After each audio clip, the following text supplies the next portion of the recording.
네, 오늘 하나님께서 우리에게 주시는 말씀은 고린도후서 12장 2절부터 10절까지 말씀입니다. 고린도후서 12장 2절부터 10절까지 말씀입니다. 제가 읽습니다. 나는 그리스도를 믿는 사람 하나를 알고 있습니다. 그는 14년 전에 셋째 하늘에까지 이끌려 올라갔습니다. 그때 그가 몸 안에 있었는지 몸 밖에 있었는지 나는 알지 못하지만 하나님께서는 아십니다. 나는 이 사람을 압니다. 그가 몸을 입은 채 그렇게 했는지 몸을 떠나서 그렇게 했는지를 나는 알지 못하지만 하나님께서는 아십니다. 이 사람이 낙원에 이끌려 올라가서 말로 표현할 수도 없고 사람이 말해서도 안 되는 말씀을 들었습니다.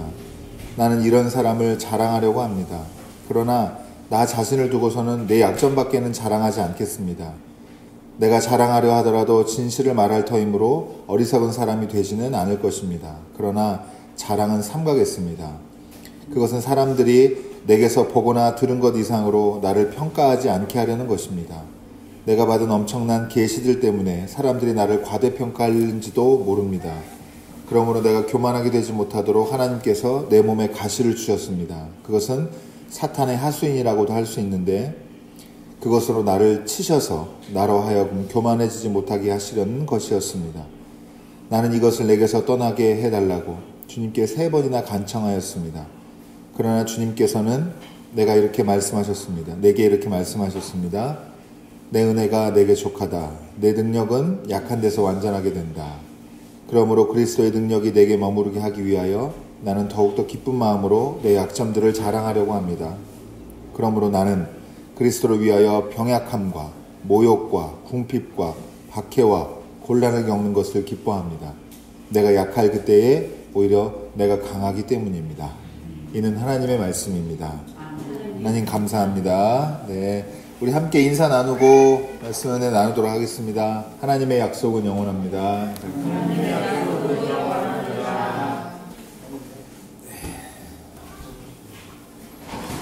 오늘 성령 강림 후 7째 주일 예배 함께 말씀의 은혜 같이 나누도록 하겠습니다. 오늘 말씀은 고난의 무게입니다. 고난의 무게. 이제 고린도후서 살펴보는 그 흐름도 오늘이 마지막이고 또 오늘 땡땡의 무게 이렇게 말씀 제목 짓는 것도 오늘 그만해야 될 것 같습니다. 너무 힘듭니다. 한번 시작했다가 여러분 오늘 잘 읽어서 아시다시피 오늘 중요한 그 소재는 영적 체험이에요. 영적 체험이고 바울은 여러분 우리가 잘 알다시피 영적인 체험이 있는 사람입니다. 바울은 극적으로 회심을 했고 하나님의 음성을 들었습니다. 근데 오늘 지금 나는 그리스도를 믿는 사람 하나 알고 있습니다 라고 얘기하는데 이거 누구예요? 바울 자기 자신입니다. 지금 이게 그 예전에 고대 때 당시에 수사법이기도 하고 자기에 관해서 좀 이렇게 남들이 과대평가할 수 있는 이런 걸 할 때 제3자라고 주어를 바꿔가지고 말하는 이런 수사법도 있었고 어쨌든 이거 자기 자신인 거 다 느낌이 오시죠? 삼층천? 네, 그러니까 셋째 하늘까지 바울이 올라갔다 온 겁니다. 이 유대인들 여러분들 제가 그냥 장황하지 않게 바로바로 이게 어떤 의미인지 말씀을 드리는데 하늘이 여러분 지금은 삼층천이 우리가 있다고 믿어요? 없다고 믿어요? 없는 거 아시죠? 네.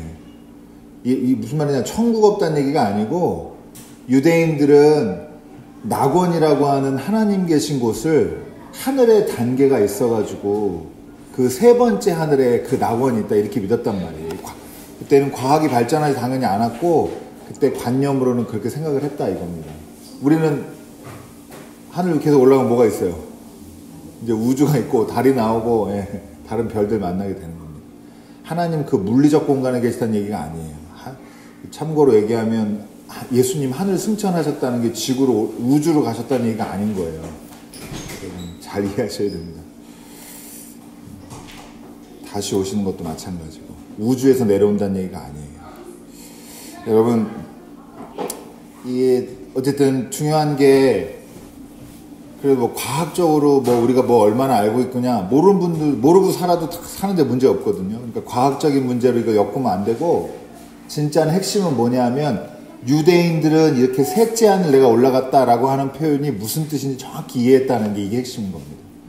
그 뭔 말이에요? 셋째 하늘이 어디? 이러지 않고 딱 들으면, 아, 하나님의 계시를 받으러 갔다 왔구나. 그 셋째 하늘 하나님 계신 낙원까지 갔다 왔구나. 그 사람이 이렇게 딱 오해 없이 이해했다는 게 핵심인 겁니다.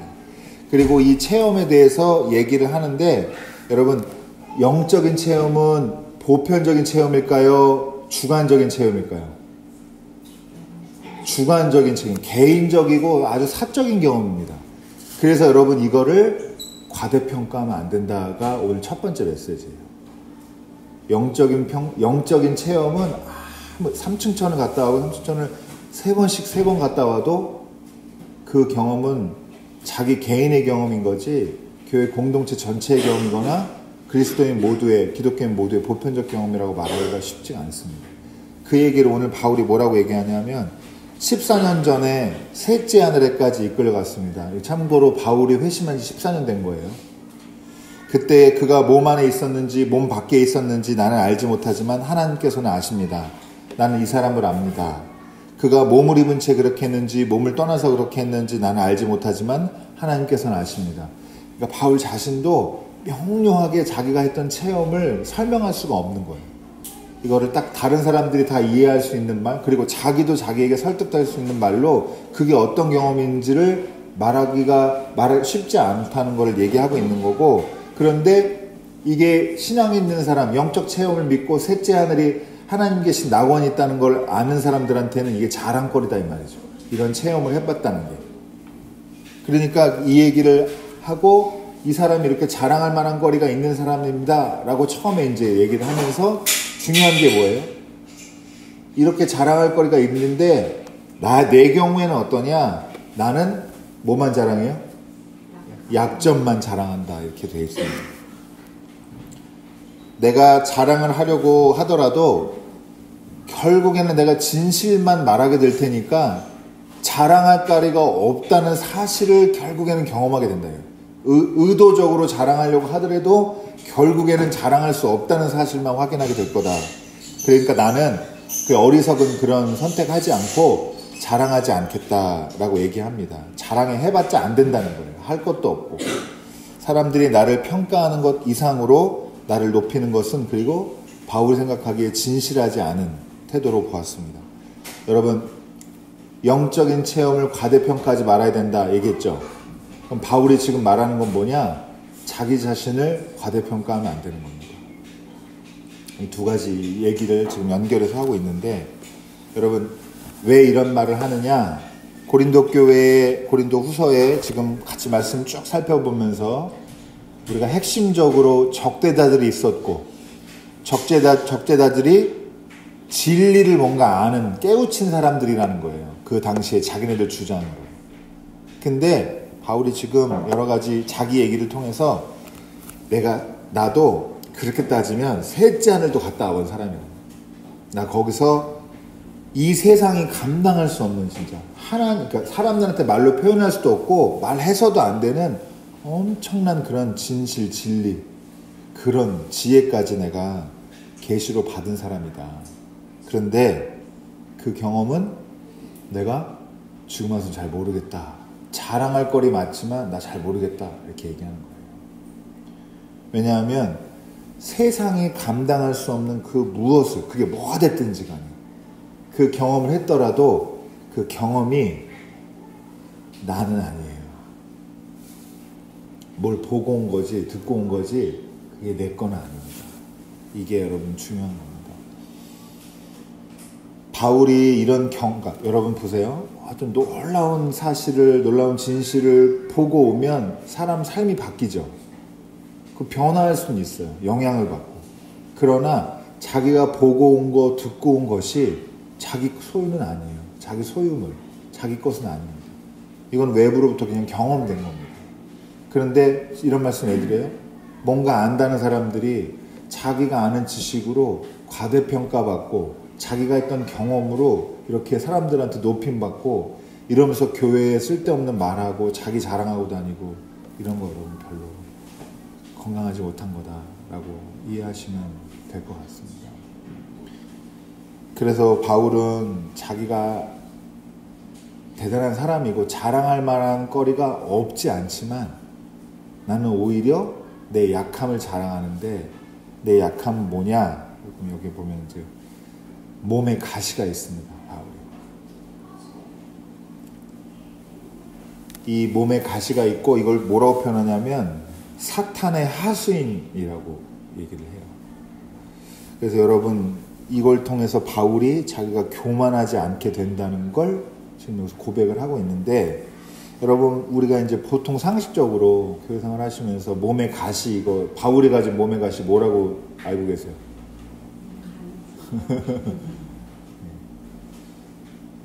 그 여러 가지 진짜 뭔지는 아무도 모르고요. 그런데 제가 오늘 좀 말씀드리고 싶은 거는요. 육체의 고통이 아니에요. 그러니까 육체의 고통이 아니다라고 말하는 것보다 단지 육체의 고통만 말하는 게 아닙니다. 여러분 이게 육체적으로 내가 고통스러운 어떤 질병이 있거나 이런 얘기하는 게 아니고요. 왜냐하면요. 여러분 그럼 어떻게 되냐면 질병은 사탄의 하수인이 되는 거거든요. 그럼 병든 사람들 다 사탄의 노름 이렇게 되는 거예요. 근데 그렇게 되면 그럼 논리가 안 되잖아요. 여러분 이게 어떤 거냐면 민수기나 사사기나 여호수아 에스겔 이런 데 보면 이게 나와요. 여러분 유대인들이 이집트에서 탈출해서 어디로 가죠? 무슨 땅으로 가죠? 가나안 땅 가죠. 근데 여러분 가나안 땅에 정착을 시작하려고 했을 때 가나안 원주민들이 남아 있었을까요? 싹 없었을까요? 남아 있었습니다.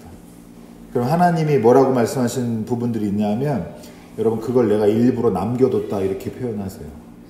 왜 그래요? 오늘 바울이랑 똑같은 건데요. 교만해지지 않으려고 이 얘기하는 겁니다.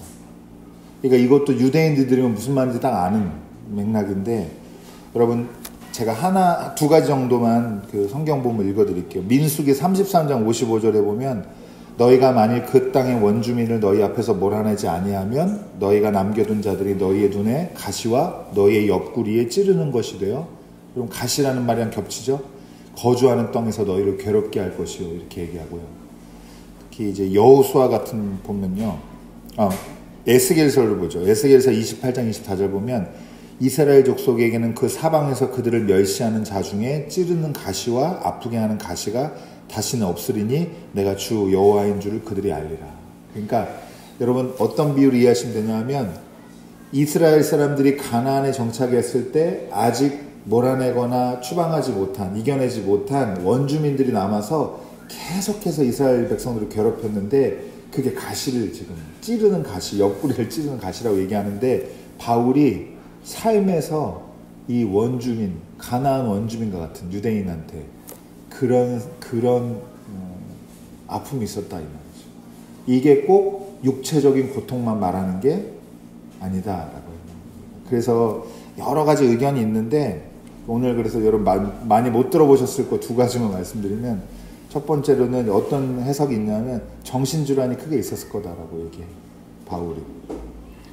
그리고 또 하나는 인생에서 큰 유혹거리, 아주 중대한 유혹을 잘 못 견뎌내고 자꾸 이렇게 왔다리 갔다리 하고 그러는 문제를 겪고 있지 않았나 이런 얘기들이 있습니다. 이것도 여러분 사실은 모릅니다. 정확하게는. 바울 만나봐야 아는 건데 누가 먼저 만나게 될지 모르지만 어쨌든 먼저 아는 분이 좀 얘기해 주시는 걸로.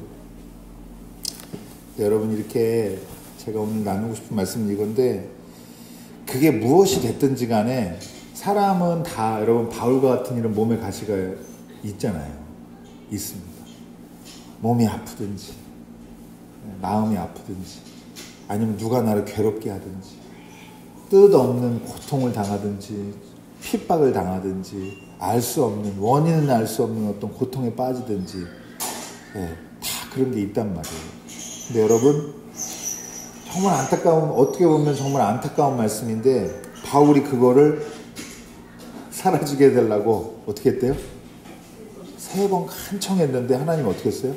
수락했어요? 거절했어요? 그렇습니다. 여러분, 여기서 걸려 넘어지지 마시고 하나님이 거절도 하십니다. 하나님이 다 수락하는 게 아니라 거절도 하시는데, 그러면서 뭐라고 얘기하냐? 참 어려운 말씀인데, 내가 너한테 준 은혜, 그러니까 나의 은혜가 너한테 지금 이미 충분하다, 이렇게 얘기하고 있습니다. 그리고 하나님의 능력은 네가 강할 때, 강하고 온전하고 완전할 때가 아니라 네가 약할 때 오히려 온전하다, 이렇게 얘기했습니다. 아주 긍정적으로, 요새 원형적 사고라고 하던데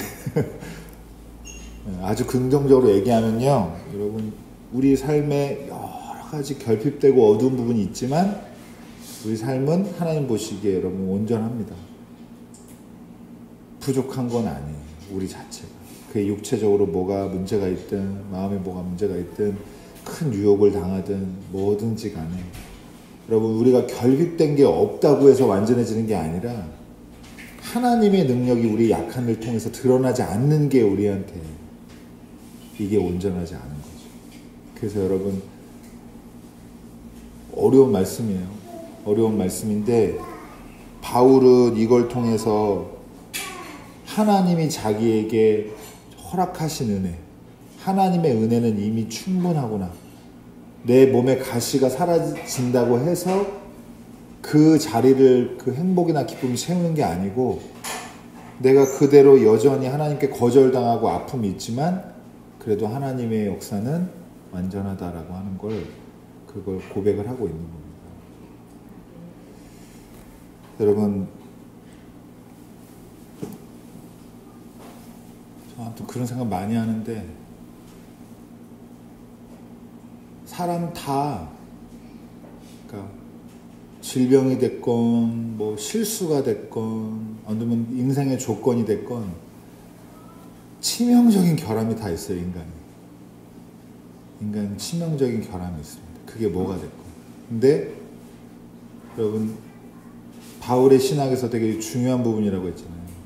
하나님의 은혜는 그거를 없애거나 줄이는 게 아니고 그거보다 더 큰 하나님의 압도하는 은혜로의 그 영광에 대한 소망으로 그거를 거기에 굴복하지 않고 그거를 삶을 끌어가는 그게 바로 바울이 말한 은혜고 바울이 바라던 소망이었다고 하는 겁니다.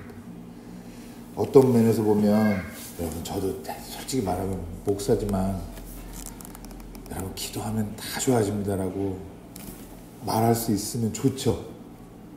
너무 좋아요. 그러면 저도 힘이 나고, 그리고 하나님이 저한테 그러라고 막 뒤에서 음성도 주시고 막 이러면 얼마나 기뻐요. 저도 신이 나고. 근데 여러분, 삶에 그러지 않는 게 많다는 거예요. 하나님이 그렇게 약속해서 다 좋아질 거야, 다 나을 거야, 막 이렇게. 그러나 여러분, 그렇다고 해서 하나님이 거절하신다고 하나님의 능력이 모자라거나 우리에게 허락된 하나님의 은혜가 부족한 게 아니고, 오히려 그 속에서 여러분, 여러 가지 상호작용을 통해서 우리의 삶을 어떤 하나님이 원하시는 방향으로 아름답게 빚어가고 계시다는 소망이 여러분 가지시기 바랍니다. 태어나 보니 우리 집인걸. 태어나 보니 내가 손흥민이 아니고 소농민이고 막 그러니까 그렇게 될 그걸 어떻게 하겠다. 그거를, 그래서 모든 사람, 예를 들면 제가 비유인데, 모든 사람 하나님이 기도하면 손흥민으로 바꿔준다. 이게 은혜가 아니다 이 말이죠. 우리는 우리의 처지에서, 우리의 결핍 속에서 제가 참 좋아하는 표현인데, 인생에 어떤 이렇게 구렁텅이 같은 거 있는데 그 구렁텅이에서 하나님을 만나주신대요. 그 결핍된 데서 하나님을 만나주신다는 거예요. 인간은, 하나님은 그걸 거기서 우리를 기다리고 역사해 주신다는 겁니다. 그래서 여러분, 본인이 알고 있는 지식, 본인이 알고 있는 영적인 체험, 경험만 과대평가되면 안 되고, 그리고 반대로 뭐가 과대평가되면 안 돼요? 고난의 무게를 너무 과대평가하지 마십시오. 세상에서 제일 억울하고 불쌍한 사람처럼 생각하지 마시고, 오히려 아픔이 있죠. 아픔이 있는데 이걸 통해서 하나님이 드러나시는 역사가 있다는 걸 소망하시고, 교회 공동체는 어떻게든 그걸 같이 고난을 같이 견뎌내면서 뭐 그 집 일이죠 이러지 말고 같이 건져내면서 감정적이 아니라 하나님의 소망 속에서 살아갈 수 있도록 서로 같이 지내는 거, 같이 살아가는 거, 그게 우리 교회의 역할이 아닌가 싶습니다. 여러분, 지금 우리가 고민하고 있는 삶의 문제, 개인적인 한계와 부족함을 떠나서 하나님이 우리 삶에 늘 역사하시고 하나님의 충분한 은혜가 이미 우리 속에 임한다는 것을 여러분 믿으시기 바라고, 그 고난 함께 견디며 영광 소망하는 저와 여러분의 삶이 되기를 주님의 이름으로 축원합니다. 기도하겠습니다.